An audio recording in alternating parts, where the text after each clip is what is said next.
رسول الله صلی الله علیه و آله وسلم په قهر سو او د کعب په وجلو سره امر وکړي. بجیر رضی الله تعالی عنه دوهم وار بیا خپل ورور کعب ته لیک ولېږي چې ورته لیکلی و زما د لیک پر رسیدلو سره فورا باید مدینه منورې ته مسلمان راسي، ځکه رسول الله صلی الله علیه و آله وسلم پس له اسلام هغه د مخنی ګناهونه ټول معافوي، کنن وزن مړ وبوله. کعب هم مسلمان سو او مخ پر مدینه منوره رهیسو. کوم وخت چې مدینه منورې ته ورسېدی خپل اوشه د مسجد په دروازه کې چوکي او د مسجد ته ورننوتی. رسول الله صلی الله علیه و آله وسلم د اصحاب کرام سره ناست وو. کعب وای رسول الله صلی الله علیه و آله وسلم می په هغه اوصاف سره و پیژندی کوم چې د علیه الصلاۃ والسلام په باره کې می اوریدلی و. کنه تر دغه د مخه می رسول الله صلی الله علیه وسلم نو لیدلی. نو وای د خلقو په مابین کې ورتیر سوم او سلام می ورته وای. ورته و می ویل یا رسول الله تا ته می پناه راوړې ده، امان غواړم.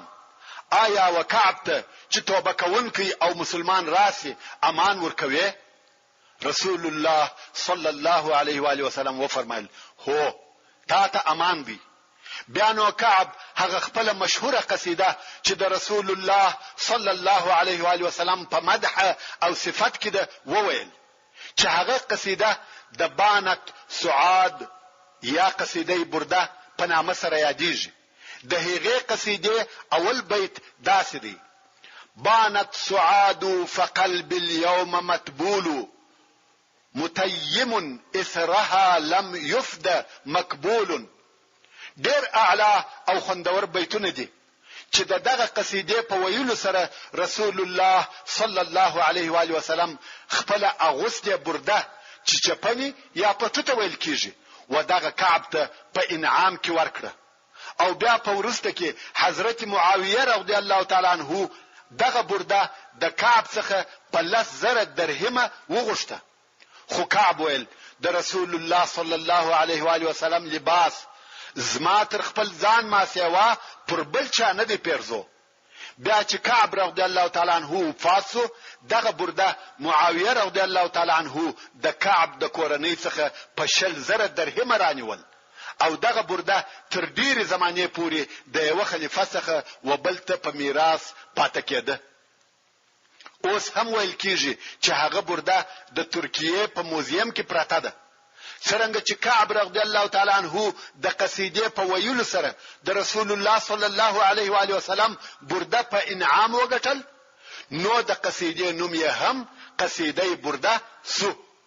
او دغه برده د جنسیت قیمت دون نو چې په 10 یا 10,000 درهمه ارزه ده، بلکې هغه تبرک دغه برده و دغه درجه ته ورسول چې د وخت د خلیفہ سره به ساتل کېده. اوس به بیرته هغه خپل قصې ته ولاړسم. موږ د تبوک غزا یادول. د تبوک غزا د هجرت د 9 کال د رجب په میاشت کې و. څنګه چې د مکه مکرمه فتح د حق او باطل په مابین کې یو فاصله او جلا کونکې غزا و. پس له دغه فتح څخه وعربو ته د رسول الله صلی الله علیه و آله وسلم پر رسالت او نبوت کې هیڅ شک نه سپاته. نو ځکه د وخت حالاتو په تماما معنا سره فرق او تغییر وکړي. خلق د الله جل جلاله و دین ته په ډلو ډلو داخلي ده چې دغه ډلو بیان به ان شاء الله د وفود یا ډلو په فصل کې په تفصیل سره درته بیان کوم. او دغه په ډلو ډلو و اسلام ته داخلي ده به تا ته د مسلمانانو د هغه شمیر او عدد څخه در معلوم سي چې د رسول الله صلی الله علیه و آله وسلم سره یې په حجۃ الوداع کې اشتراک کړی وو. اوس چې د مسلمانانو داخلي ستړیاوي پای ته ورسېده او مسلمانان د دې لپاره فارغ شوه چې د الله جل جلاله د دین احکام او قوانین زده کړي او د اسلام د لپاره دعوت نشر کړي، مګر بیا هم په دغه وختو کې هلته یو قوت موجود وو چې بل کم سبب او دلیل یې پر مسلمانانو تعارض او تیری کاوه، چې هغه د روم قوت وو چې په هغه وختو کې د مځکې د مخ هغه لوی عسکري قوت بلل کېدی. لکه څنګه چې موږ په پخوا کې درته وویل چې د روم د تعرض او تجاوز شروع د رسول الله صلی الله علیه و آله وسلم د قاصد حارث ابن عمیر الازدی رضی الله تعالی عنه په وجل سره وسوه. کوم وخت چې د رسول الله صلی الله علیه و آله وسلم رساله د بصرا و امیر ته ورله او په لار کې د شرحبیل ابن عمرو الغسانی د طرفه شهید کړسو او تر هغه وروسته رسول الله صلی الله علیه و آله وسلم د هغه مسلمان قاصد د بدله او انتقام اخیستلو د پاره د زید ابن الحارثه رضی الله تعالی عنه په مشرۍ یو لشکر و مؤته ته ولېږي او هلته په مؤته کې د روم د لشکر سره لوی او شدید جنگ وسو.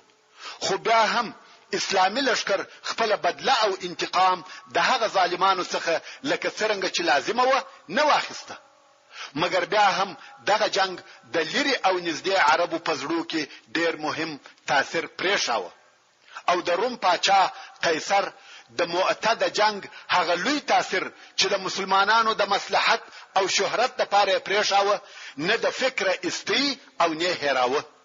د بیرېدی چې پس له دغه جنگ به د ډیرو عربي قبیلو په دماغ کې دا فکرونه پیدا سي چې د روم څخه خپل استقلال لاس ته راوړي او د مسلمانانو سره به صلح وکړي او دغه د مسلمانانو قوت یو خطر وو چې قدم پر قدم د روم و حدود ته ورنږدې کېدی او د روم د مملکت هغه حدود چې د شام په طرف کې و او د عربو په همسایتوب کې پراته و تهدیدول. نو قیصر پر ځان دا لازمه وبلل چې د مسلمانانو قوت د مخه تر دې چې د ولی او عظیم خطر په شکل میدان ته راووزي او بیا یې هیڅ چاره نه کیږي د بین یوسي او د مخه تر دې باید مسلمانان ختم او فیصله کم چې په نورو عربي منطقو کې زما پر ضد انقلابونه او شورشونه پیښیږي. دغه مصلحتو او ګټو په سبب د مؤته د جنگ یو کال نو تیر سوی چې قیصر د مسلمانانو د جنگ د پاره د لشکر په جوړولو شروع وکړه. دغه لشکر یې د رومیانو او هغه عربي قبیلو څخه سره یو ځای کاوه چې د قیصر تابع وي لکه غسان او داسې نورې قبیله. قیصر د مسلمانانو سره د یو فیصله کوونکی او خونړي جنگ د پاره تیاری او آمادګي نیسي. دغه خبرونه و مدینه منوره ته ورسېده چې روم د مسلمانانو پر ضد د یوې خونړۍ جګړې د پاره ځانونه تیاروي. دغه خبرو په اوریدلو مسلمانان په هر لحظه کې د روم د حمله څخه په بیره کې و. حتی چې مسلمانانو به یو غیر عادي ژغ او आवाज واوریدي دا به ګمان سو چې د رومیانو لشکر را ورسېدي. د مسلمانانو دغه حالت په هغه کیفیت کې ش معلومیږي چې حضرت عمر ابن الخطاب رضی الله تعالی عنہ ته پیښ شو چې هغه قصه داسې و. د رسول الله صلی الله علیه و آله وسلم ازواج مطهرات چې ولید چې ټول مسلمانان ماړه او هوساس و، نو دوی فکر وکړي چې شای زموږ د ژوند لپاره هم وسایل او اسباب پیدا سي. نو د دوی د جملې څخه ځینو ازواج مطهرات د رسول الله صلی الله علیه و آله وسلم سره خبري وکړه او ځینې وی غوښتل چې زموږ د ژوند لپاره هم پراخه نفقه او وسایل را برابر کړي چې موږ هم د نور مسلمانانو پر قسم هوسا ژوند وکړو. پر رسول الله صلی الله علیه و آله وسلم دغه خبره درنسوه او قسم یې یاد کړي چې تر یوې میاشتې پورې به د هیڅ زوجې کور ته نه ورځم. نو مسجد ته نږدې په یو بالاخانه کې اوسېدی. اصحاب کرام دغه حالت څخه مسترب او ورخطا سو. دوی د واقعې په حقیقت نه خبر، نو یې په شروع او ابتدا کې داخل سو چې رسول الله صلی الله علیه و آله وسلم خپل ازواج مطهرات ټول طلاق کړي دي. دا قصه اوږده قصه ده، خو اوس دغه قصې د بیانولو څخه زما مقصد دا دی چې مسلمانان د روم د راتګ او حمله څخه څونه او په کومه اندازه پریشان و. حضرت عمر رضی الله تعالی عنہ چې دغه قصې روایت کوي وای ما یو انصاری ملګری درلودي کوم وخت چې به زه د یو کار په سبب د رسول الله صلی الله علیه و آله وسلم د مجلس څخه غائب شوم، دغه انصاری به هلته حاضر وو او بیا چې به زه راغلم د هغه مجلس په واقعاتو به خبرولم، او کبه دی غائب سو بیا به ما د رسول الله صلی الله علیه و آله وسلم د مجلس حالات ورته بیانول، او موږ دواړه د مدینه منوره د عوالی په منطقه کې اوسېدلو او په نوبت سره د رسول الله صلی الله علیه و آله وسلم مجلس ته ورتلو. په دغه وختو کې موږ د غسان په پاچا سره بیرول سوي وو چې پر موږ مسلمانانو حمله کوي، نو خود زموږ مسلمانانو زړونه په تشویش ډک و چې نابو برمي هغه انصاری ملګری دروازه را وټکول، په تلوار او وارخطایي راته وویل خلاصکه. ما ویل غسان راغله؟ ملګری مې ویل بلکې تر دې مهمه پیښه ده، خو چې خبر یې راته وایه هغه دغه د رسول الله صلی الله علیه و آله وسلم خبر وو چې د خپل ازواجو مطهرات څخه جلا شوی وو.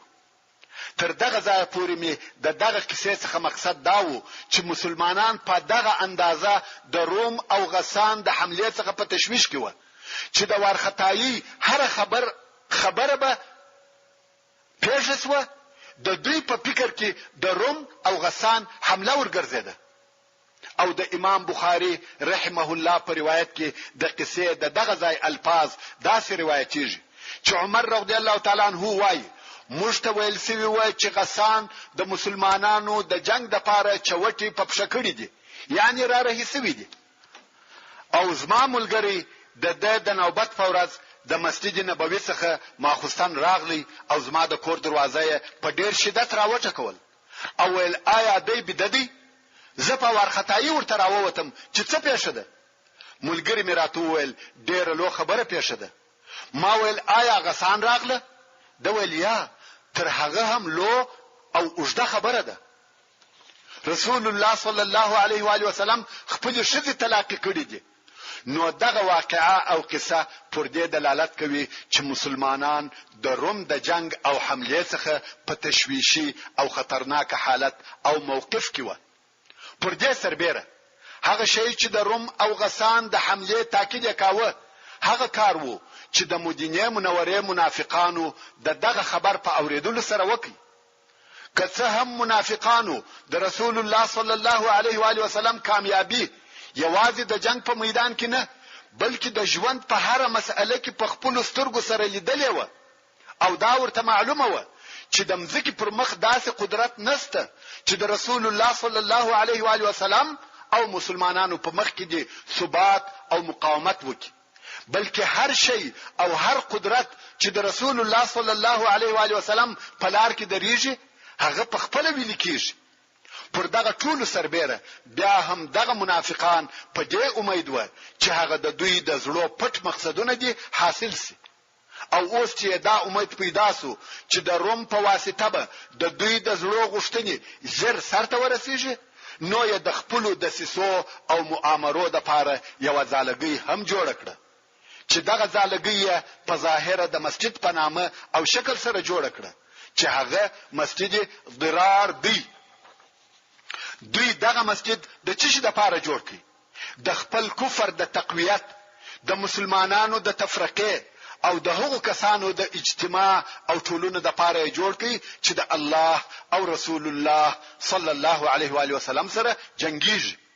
او بیا نو د رسول الله صلی الله علیه و آله وسلم څخه وغوښته چې تبه په دغه مسجد کې د تبرک د پاره المنځ وکړي، خو د دوی اصلي مقصد دا و چې مسلمانان خطا باسي او د دوی په هغه مقصد نسی پو چې دوی دغه مسجد د هغه د پاره جوړ کړی دی چې هغه د مسلمانانو پر ضد د سیسه او مؤامره وي، او مسلمانان وهغه شته نسی متوجه چې دغه مسجد ته واردېږي او ځنې صادریږي چې په ظاهر به نوم د مسجد وي او په حقیقت کې به د مدینه منوره د منافقینو او د اسلام د هغه دشمنانو د پاره ځالګي وي چې تر مدینه منوره د باندې په شام کې اوسېږي، لکه ابو عامر الفاسق.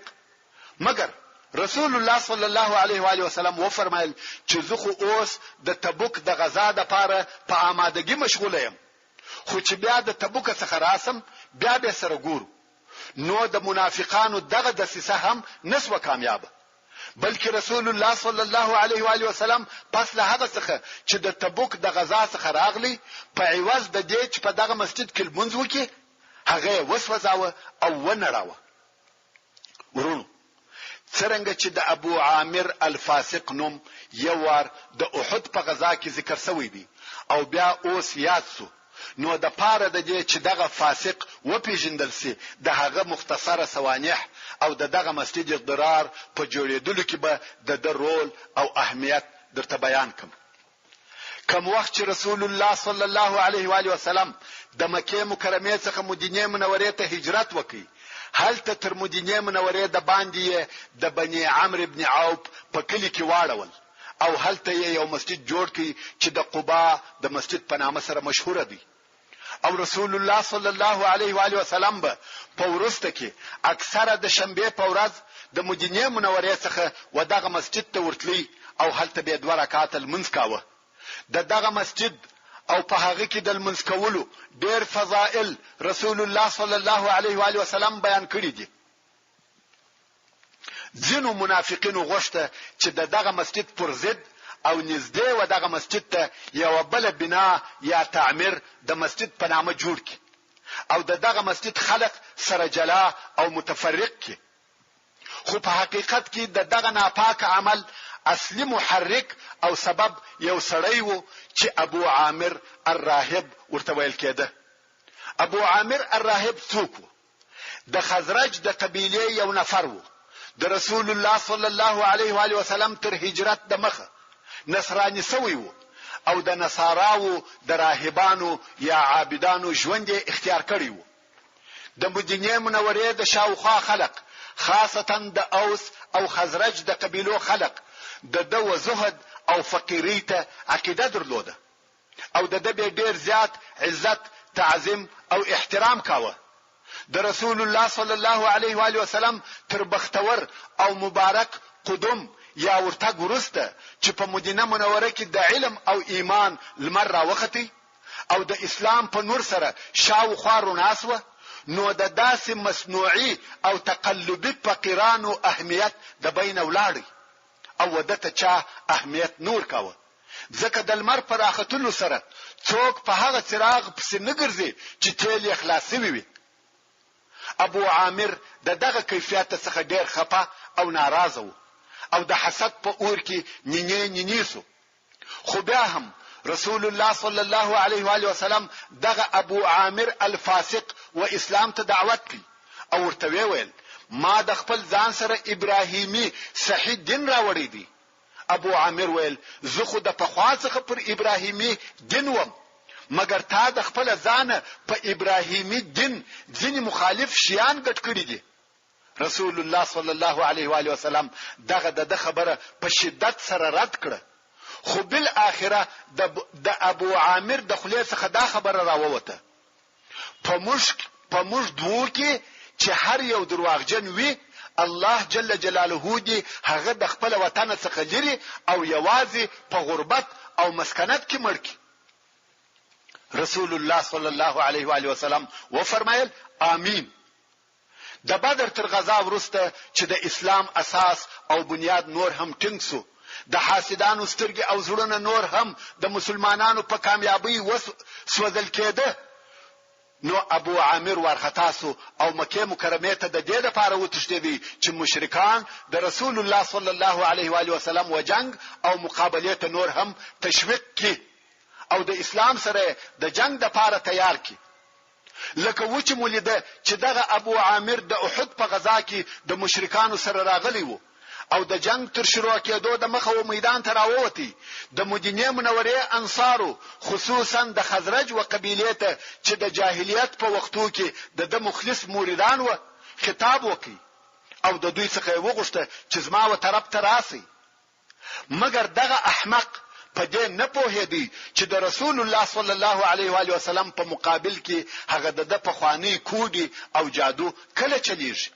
نو ځکه انصارو د په جواب کې وویل اے فاسقه او اے د الله دشمنه، الله دې ذلیلک، موږ به څنګه رسول الله صلی الله علیه و علیه وسلم پریږدو او ستا ملګرتیا به کوو.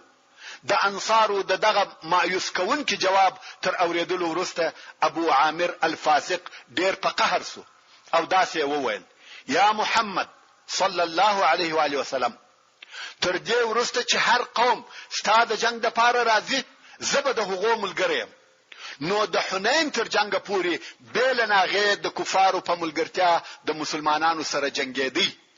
د احد په غزا کې هم دی وو چې په میدان جنگ کې غارونه کیندلي او جوړ کړي وو، او رسول الله صلی الله علیه و آله وسلم ویوته د هغه غارو ولوېدی. تر جنگ وروسته ابو عامر فاسق دا حس کړ چې اوس هیڅ یو عربي قوه د مسلمانانو په مخ کې نشي درېدلای. نو په چېشته سره ځان شام ته ورساوه او د مدینه منورې منافقانو ته خط ولیکي چې زبر د روم د قیصر سره ملاقات وکم او د هغه د یو زورور لشکره سره د محمد صلی الله علیه و آله وسلم جنگ ته درتلون کیم چې د سترګو پرات کې به د مسلمانانو ټول امیدونه د خاورو سره برابر سي او مسلمانان به بالکل ختم او فیصله کی.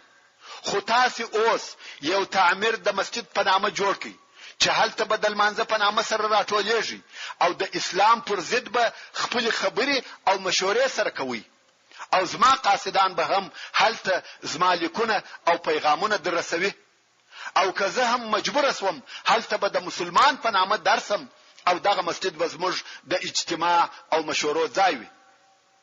د هغه ځای څخه به د اسلام ضد کارونه نشرو.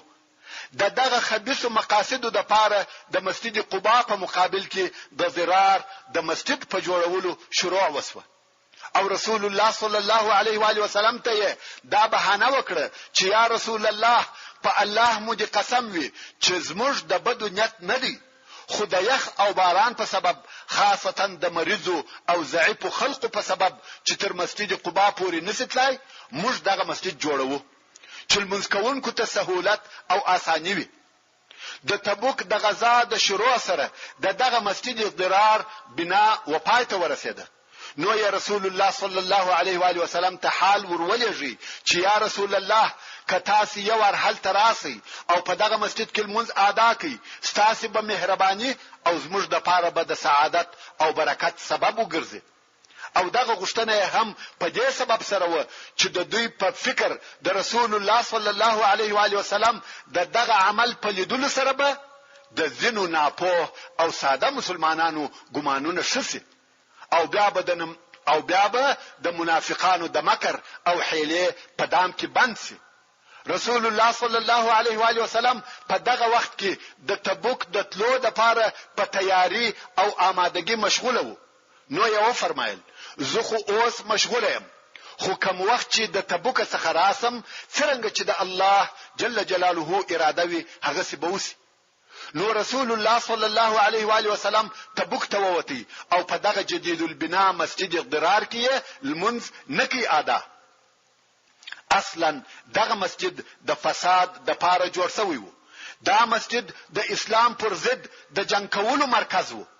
مگر کوم وخت چې رسول الله صلی الله علیه و آله وسلم د تبوک د غزا څخه فارغ سو او مدینه منورې ته نږدې سو، نو د الله جل جلاله د طرفه دغه آیات شریف نازل سو چې د سوره التوبه 1 نمبر آیات دی: والذین اتخذوا مسجدا ضرارا وكفرا وتفريقا بين المؤمنين وارصادا لمن حارب الله ورسوله من قبل.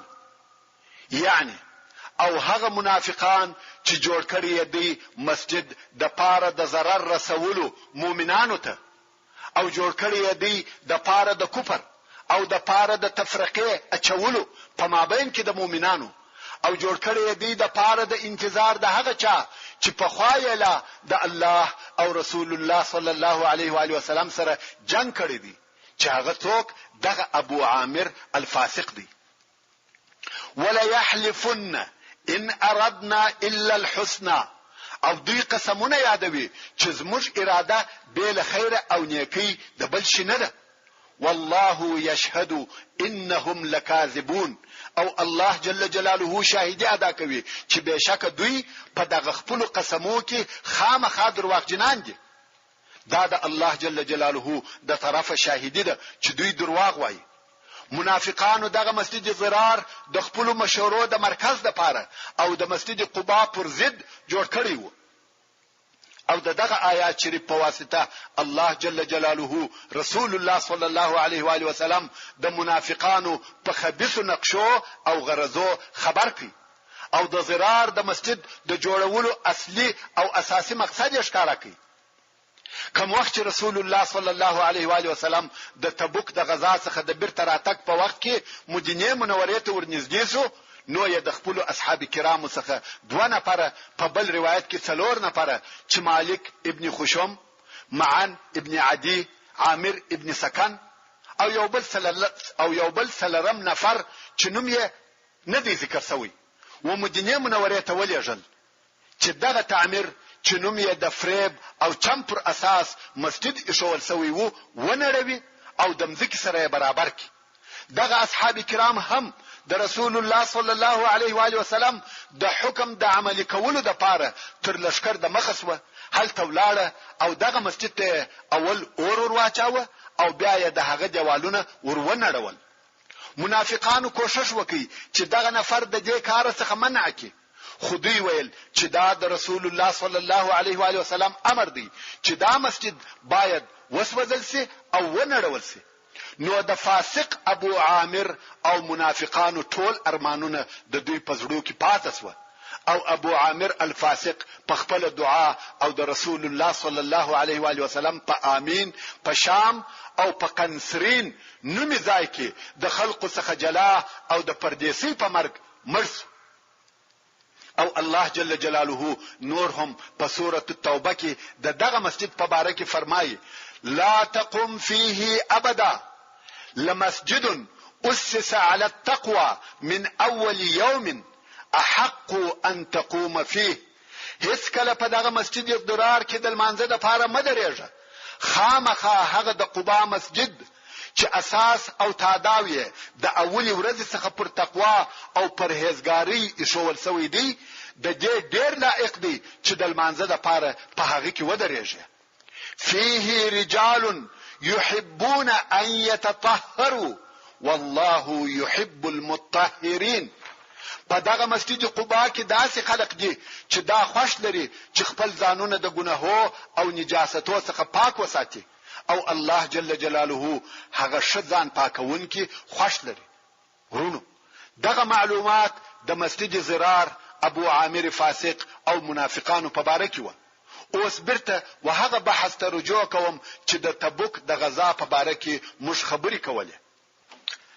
دغه د روم د آمادګۍ خبرونه او معلومات د لری څخه د اوازو پر قسم و مسلمانانو ته را رسیده، څو بل اخره په دغه وختو کې د انباط یو ډله و مدینه منورې ته راغله. انباط یو قوم و چې د شام څخه به تجارتي مالونه مدینه منورې ته راوړه، خاصتا نباتي غوړي.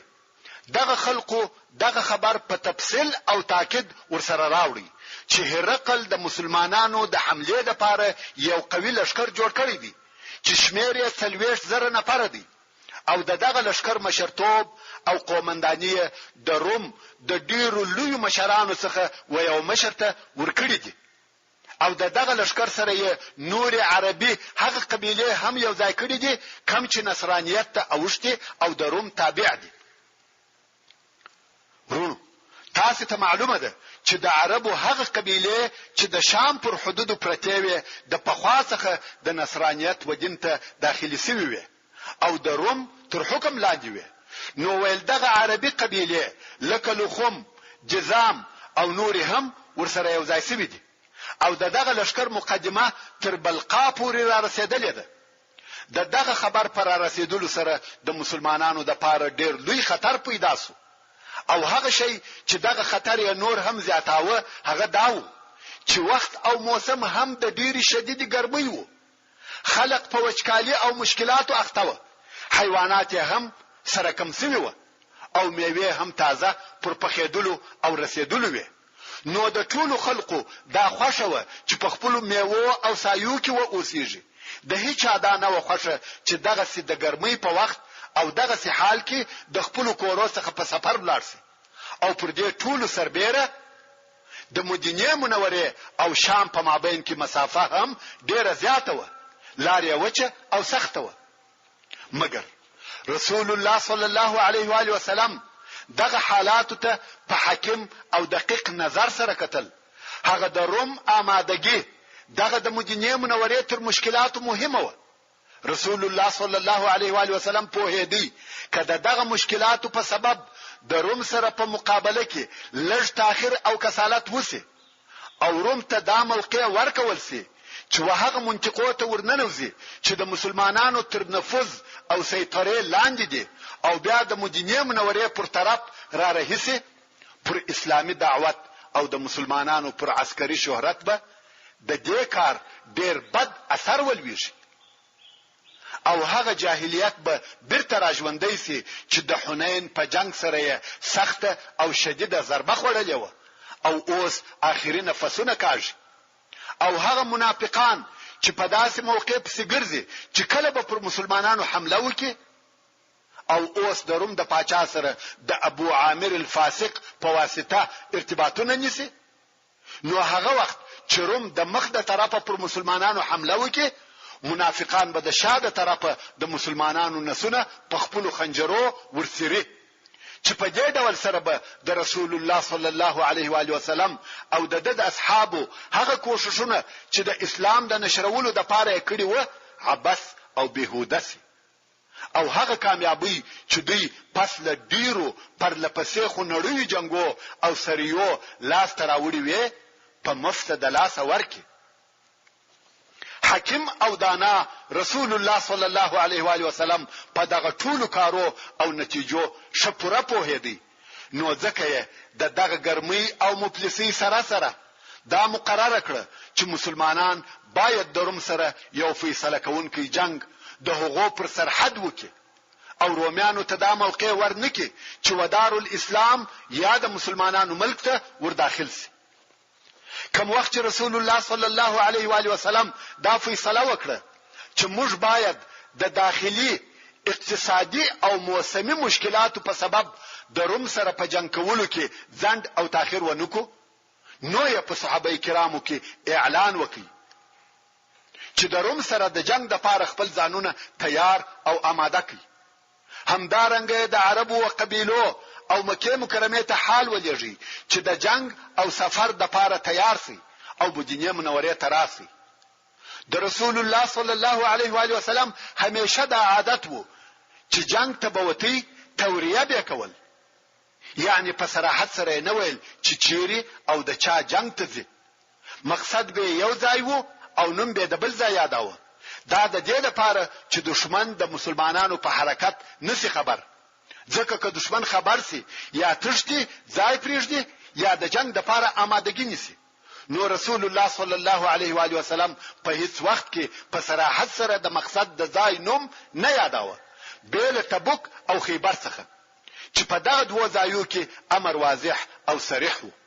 د خیبر په غزا کې په دې سبب صراحت وو چې د الله جل جلاله د طرفه د خیبر د فتح کېدو وعده سوی و، نو توریه ته ضرورت نو. او دلته د تبوک په غزا کې بیا په دې سبب صراحت وو چې مسافه ډیره لري و او شاید جنگ به هم ډیر شدید وي. نو د دې جنگ د پاره باید پوره او لازمه آمادګي ونیول شي.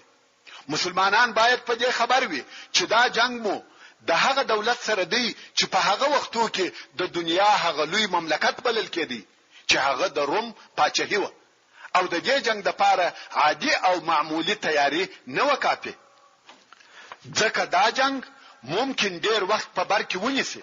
نو مسلمانان باید حتماً په دې پوهېدلی وای چې جنگ اوږد او سفر سخت دی، نو خامخا باید پوره استعدادات ورته نیول سوي او برابر سوي وای. نو ځکه رسول الله صلی الله علیه و آله وسلم د مقصد ځای په وضاحت او صراحت سره اعلان کړي او مسلمانان یې وجهات ته تشویق کړه. همدارنګه د سورة توبه ډېر آیاتونه په دغه وخت کې د دې لپاره نازل شو چې مسلمانان و جهاد او سفر ته تشویق او ترغیب کړي، او رسول الله صلی الله علیه و آله وسلم و دې ته هم تشویق کړه چې خپل هغه شه او نفس مالونه د الله جل جلاله په لار کې مصرف کړي. دغه سفر او دغه جنگ د لپاره آمادګي د ډېرې سخت ګرمۍ په وخت کې و، بارانونه زندېدلی و او وچکالي پیښه و. دا وخت داسې وخت وو چې میوې د پخېدو په حالت کې وي، یعنی تر اوسه نوې پخسوي خو پخېدو ته نږدې وي. د خلکو زړونه دغه حاصلاتو سره تړلي و، دا یې خوښه و چې حاصلات واخلي او بیا ولاړ شي. مګر د رسول الله صلی الله علیه و آله وسلم د طرفه امر واضح او صریح و چې خامخا باید و دې جنگ ته ووځي. د دې جنگ په وتلو کې اختیاري معامله نه ده، بلکې صریح امر وو چې هر هغه مسلمان چې د اسلحې د وړلو قدرت لري پر هغه دا واجب او لازمه ده چې و دې جنگ ته ووځي. په دغه حالاتو کې صادق مسلمان د منافق او ضعیف الایمان مسلمان څخه پیژندل کیږي. مجاهد او منافق سره معلومیږي، ځکه دا امر اختیاري نه وو بلکې واجبي او لازمي امر وو. دغه د تبوک غزا ته غزوه العسره هم ویل کیږي، ځکه دغه غزا د ګرمۍ او مفلسۍ تکالیف او مشکلات په وخت کې و. دغه غزا د مسلمانانو د لپاره ډېر لوی امتحان وو. دغه غزا او د هغې د واقعاتو په باره کې په سورة توبه کې ډېر آیاتونه نازل شوي دي چې دغه غزا او د هغې حادثات بیانوي. که څه هم په سورة التوبه کې د نورو موضوعاتو په باره کې لکه د مکې مکرمې فتح او داسې نور بیان هم شته، خو په هغه جمله کې د تبوک د غزا واقعات او هغه حادثات چې د تبوک تر غزا وروسته پیښ شوي دي هم بیانوي. د سورة التوبه د ډیرو آیاتو په ترجمه تر هغو نسو پوهېدلی ترڅو د تبوک د غزا د واقعاتو معلومات ونه لرو. دا خبره یو وار بیا تکراروم ترڅو چې په سیرت النبی صلی الله علیه و آله وسلم نو یو خبر د قران مجید په ډیرو حصو نسو پوهېدلی. د سورة التوبه په 1 او 2 نمبر آیاتو کې رب عزوجل فرمایي: انفروا خفافا وثقالا وجاهدوا بأموالكم وأنفسكم في سبيل الله ذلكم خير لكم إن كنتم تعلمون. یعنی اے مسلمانانو، تاسو کسپک یاست کدرانه باید خامخا جهاد ته ولاړ شئ. د سپک او درانه څخه مقصد دغه ټول حالات دي، یعنی که پیاده یاست که سپاره، که ماړه یاست که غریبان، که زاړه یاست که ځوانان، که روغ یاست که رنځوران، که بې اسلحې یاست یا مسلح، که آزاد یاست که مریان، که مجرد یاست که د کور خاوندان. پر هر حال چې یاست باید غزا ته ووځئ او تاسو د الله جل جلاله په لار کې د اعلاء کلمت الله او د الهي دین د ترقۍ لپاره په خپل مالو او په خپل ځانو جهاد وکړئ. دغه وجهات ته ستاسو تګ ستاسو د دنیا او آخرت لپاره خیر دی که تاسو په خپل ګټه او تاوان وپوهیږئ. ورونو، د جهاد اخروی ګټي و هر چاته معلوم دي چې په جنت کې لوړې درجه او ډېر نعمتونه دي، مګر د جهاد دنیوي ګټي څه شي دي؟